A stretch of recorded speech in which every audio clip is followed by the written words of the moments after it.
wabarakatuh. Waalaikumsalam warahmatullahi wabarakatuh. Selamat siang semuanya. Siang. Masih semangat kan ya? Masih. Oke. Ada yang nggak masuk nggak? Enggak ada. Lengkap ya? Iya. Oke, sebelum pelajaran dimulai, ketua kelas bisa memimpin doa terlebih dahulu. Sebelum kita mulai pembelajaran hari ini, mari kita berdoa menurut keyakinan masing-masing. Berdoa mulai. Berdoa selesai.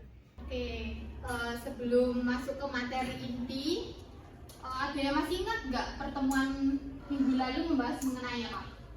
Pasar Bu. Mengenai pasar. Oke, ada yang tahu pengertian pasar itu apa? Iya, Mbak Duta? Bertemunya penjual dan pembeli. Bertemunya penjual dan pembeli. Oke, bagus. Proses terjadinya tawar menawar. Proses terjadinya tawar menawar. Oke. Dalam pasar ini, proses terjadinya tawar menawar itu untuk membentuk kesepakatan harga. Nah, dalam konteks ini atau pasar, kita akan membahas dua hal yang penting untuk kalian pahami. Yang pertama ada permintaan dan penawaran. Selanjutnya, tujuan pembelajaran kali ini, saya ingin kalian memahami pengertian permintaan dan penawaran, hukum permintaan dan penawaran, dan faktor apa saja yang mempengaruhi permintaan dan penawaran. Oke, selanjutnya permintaan. Apakah ada yang tahu permintaan itu apa? Belum. Oke, misal begini nih.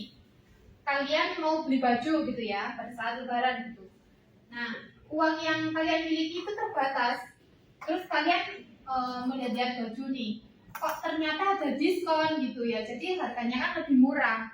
Jadi kalian tertarik untuk membeli baju tersebut. Jadi kalian kalah gitu ya untuk membelinya, sampai beli 2 baju, 3 baju gitu ya. Terus hari lain kalian ingin membeli lagi, misal untuk membelikan orang tuanya atau membelikan adiknya gitu ya. Tapi harganya berbeda gitu, atau nggak ada diskon gitu ya. Jadi kalian dengan uang terbatas itu mikir-mikir, apakah ini cukup buat beli baju 2 sampai 3 baju gitu ya. Jadi kalian membelinya hanya 1 baju. Nah, dalam ilustrasi yang sudah saya berikan, apakah ada yang tahu pengertian permintaan itu apa? Oke, Mbak Nita. Menurut saya itu permintaan itu adalah keinginan dan kemampuan konsumen untuk membeli barang atau jasa pada tingkat harga tertentu. Oke, ada yang mau menanggapi nggak dari jawabannya Mbak Nita? Belum. Oke, tadi yang dijawab oleh Mbak Nita itu betul sekali ya, bahwa permintaan itu keinginan dan kemampuan konsumen untuk membeli harga barang dalam tingkat harga tertentu. Jadi permintaan ini dilihat dari segi konsumennya. Selanjutnya, hukum permintaan. Ada yang tahu nggak hukum permintaan itu bunyinya apa? Belum. Nah, hukum permintaan ini berbunyi, jika suatu harga barang itu naik, maka permintaannya akan turun. Dan sebaliknya, jika harga barangnya turun, maka permintaannya akan naik gitu ya.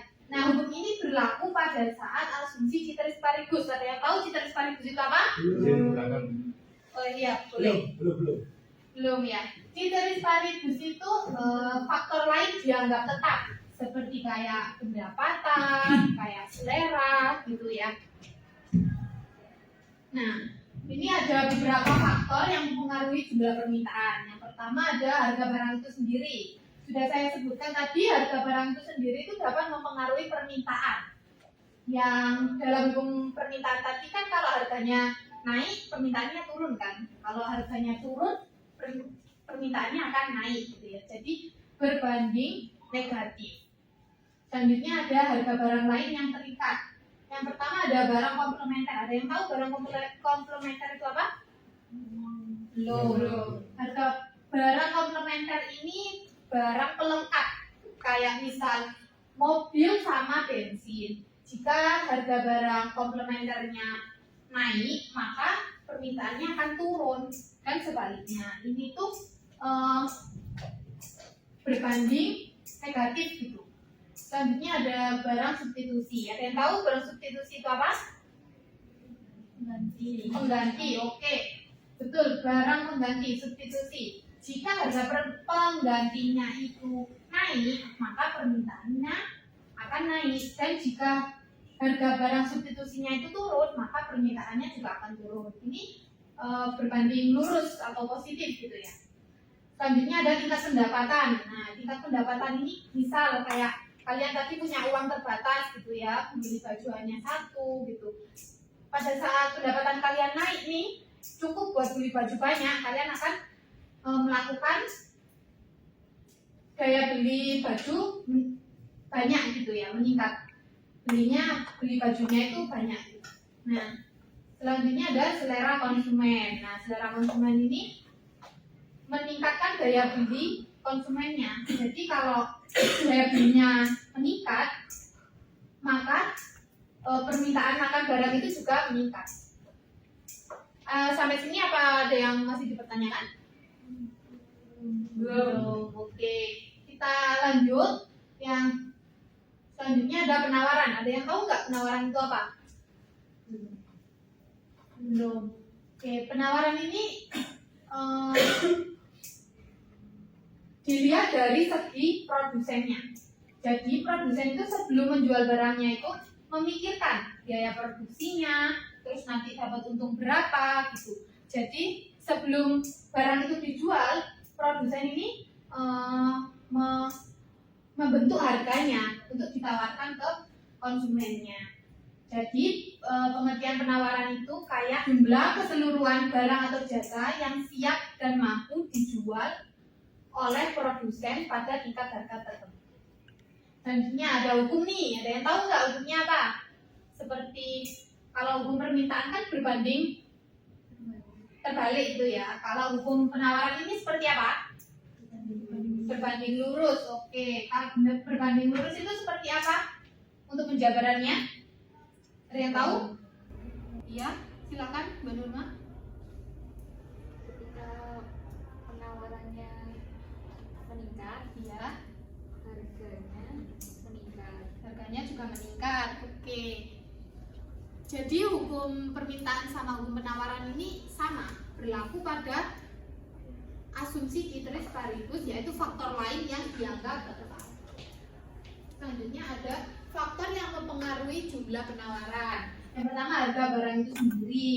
Seperti yang tadi, jika harga barangnya naik, penawarannya juga naik, dan sebaliknya. Selanjutnya harga barang lain yang terikat. Harga barang lain yang terikat ini seperti misal nih, ada petani. Petani ini menanam jagung dan kacang-kacangan. Dilihat dari harga di pasaran, jagung itu mahal gitu. Jadi petani memperbanyak menanam jagung daripada kacang-kacangan untuk meningkatkan keuntungannya.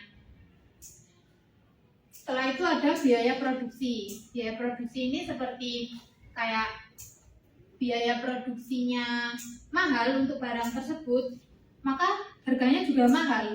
Nah, akan meningkatkan penawarannya juga. Selanjutnya ada faktor alam. Faktor alam ini dilihat misal kayak petani nih, kayak cuacanya nggak bagus, terus akhirnya gagal panen. Nah, itu kan akan mengurangi proses produksinya. Nah, itu harga barangnya akan menjadi naik. Dari sini apakah ada yang dipertanyakan? Tidak. Oke, itu temannya kok belum masuk ya? Ke kamar mandi atau kemana itu? Ke kamar mandi. Kabur guys. Oke, selanjutnya saya ingin kalian membagi dua kelompok saja yang beranggotakan 4 orang.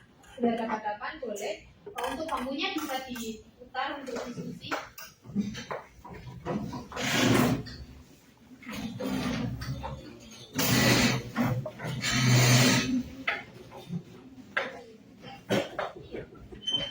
Boleh dilihat gambar ini. Ada yang tahu nggak gambarnya ini di mana?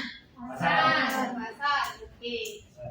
Kalian pernah mengamati nggak harga kebutuhan pokok di pasar itu meningkat kalau menjelang bulan Ramadan? Ya. Ya. Nah, itu saya ingin kalian mendiskusikan kenapa harga-harganya itu menjadi naik. Nanti kalian presentasikan perwakilan per kelompok saja. Baik, Bu. Untuk jawabannya boleh ditulis di kertas saja.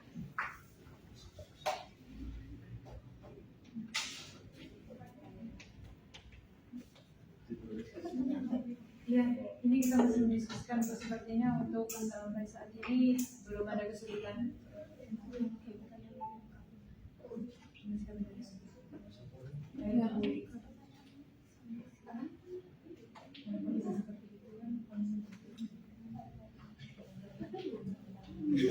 Kelompok 2 ada yang ditanyakan nggak? Belum. Tapi paham kan untuk pertanyaannya apa? Ini kemana kok? Belum kembali nih kemana ini? Kemana Kemana lagi? lagi? Ya. Mungkin nanti ibu kalau nggak gitu mungkin dari lantai di sebelah ya. Oh, jangan. Ini kan.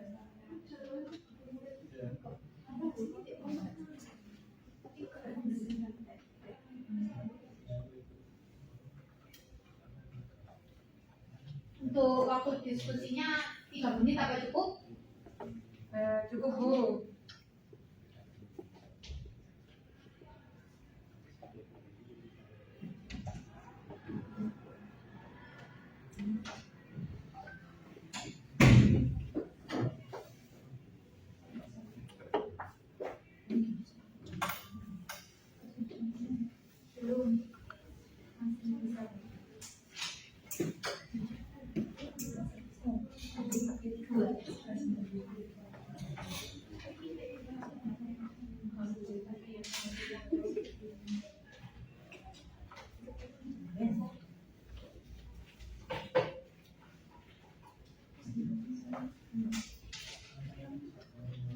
Oke, waktunya udah habis nih.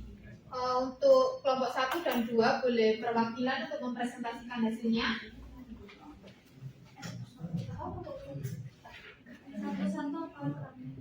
Langsung aja perwakilan kelompok 1 dan 2.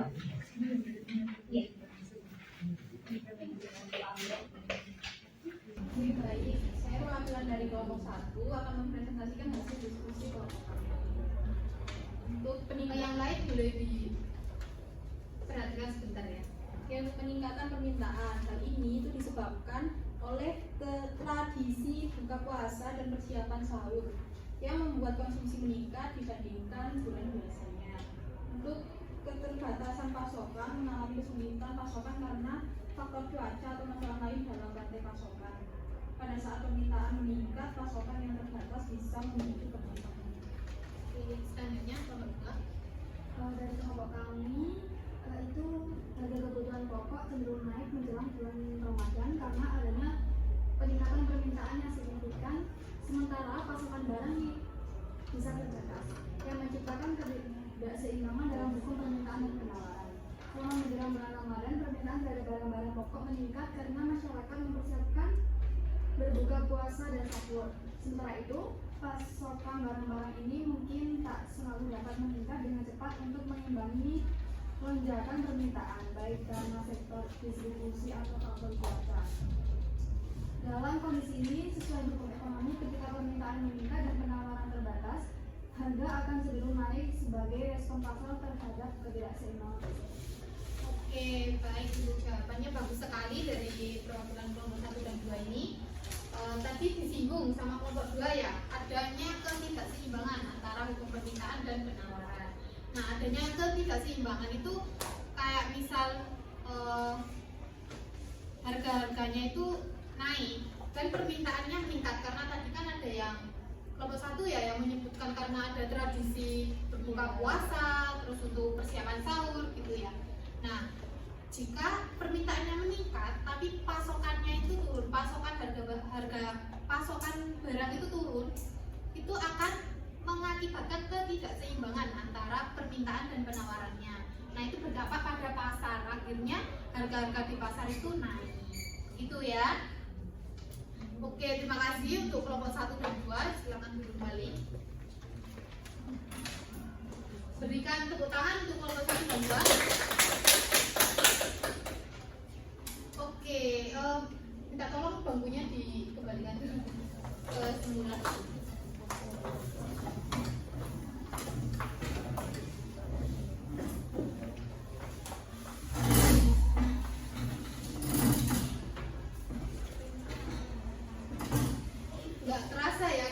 sudah ada di penghujung pembelajaran. Sebelum pembelajaran berakhir, adakah yang mau menyimpulkan pembelajaran hari ini? Oke, Mbak Nurma, silakan. Hari ini mempelajari tentang penawaran dan permintaan. Permintaan sendiri itu jumlah keseluruhan barang dan jasa yang ingin dibeli oleh konsumen pada berbagai tingkat harga. Nah, untuk hukum permintaan sendiri ini berbanding terbalik, di mana ketika harga suatu barang itu meningkat, maka permintaannya akan menurun. Nah, faktor yang mempengaruhi permintaan sendiri ada banyak, tapi tadi seingat saya ada barang komplementer dan juga barang substitusi. Kemudian untuk penawaran ini adalah kesediaan penjual untuk menyerahkan berbagai barang pada tingkat harga dalam waktu tertentu. Nah, hukum penawaran sendiri ini berbanding lurus, di mana ketika penawaran meningkat maka harganya juga meningkat, begitu sebaliknya. Untuk faktor yang mempengaruhi penawaran sendiri itu ada harga barang itu sendiri dan juga harga barang lain yang terkait. Oke, untuk kesimpulannya sudah cukup rinci ya dari Mbak Nurma bahwa permintaan itu dilihat dari segi konsumennya dan penawaran itu dilihat dari segi produsennya. Saya ingin kalian menutup lembarannya atau menyimpannya terlebih dahulu.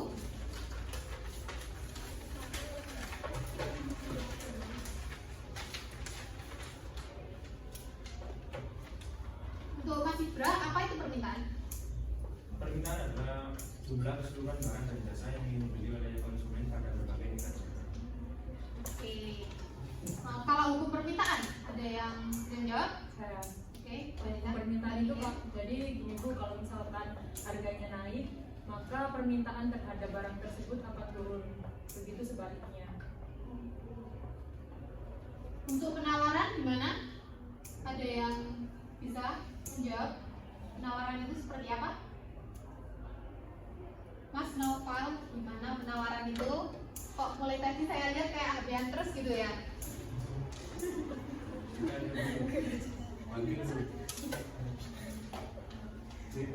Penawaran itu jika barang yang ditawarkan naik, maka harga juga naik. Maka sebaliknya begitu.